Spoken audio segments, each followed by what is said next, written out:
Tzarev invites us for a stroll in her magnificent rose garden with divine scents.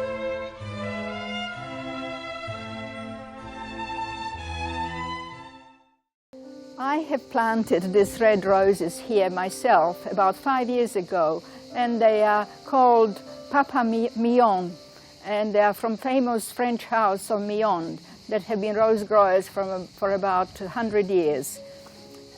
This particular rose is very prolific because it flowers practically all summer, and it's very, very scented. They are the most famous roses in the world.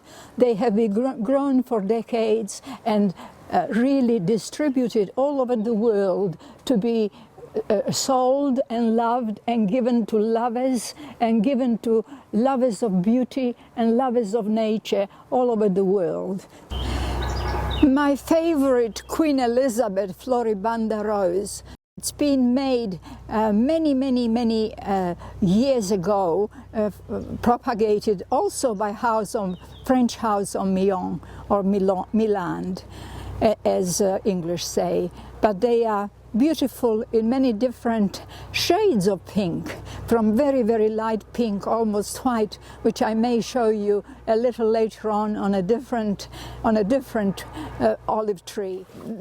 These are also Queen Elizabeth floribunda roses, which have been planted here probably 10 to 15 years ago, and they climb up these ancient olive trees and flower for a long time during the year. And I enjoy them very, very much, to have them as cut roses in the house, and which annoys my gardener to no end. He loves them to be in the garden and not be cut for the vases, which I agree with him anyway. And I just love them because of their color and nuances of their color, because you can have the same rose from very, very dark pink to the palest pink to almost white.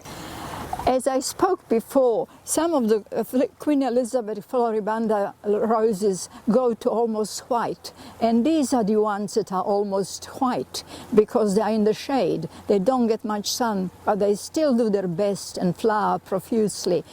And it's very interesting to see them to be so pale, almost white. But there are still some just behind here which are still rose, which when I was swimming yesterday, I was looking at them. I'll pick one and show it to you, and it's still rose. Huh?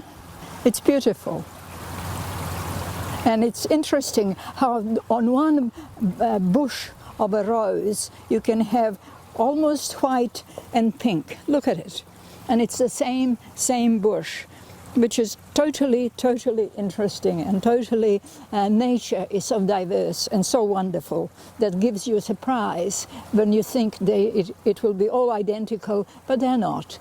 Each flower is very, very different and very unique, and if you study them, you really get fascinated, and you really think, well, God is wonderful, nature is wonderful. Aren't we all different?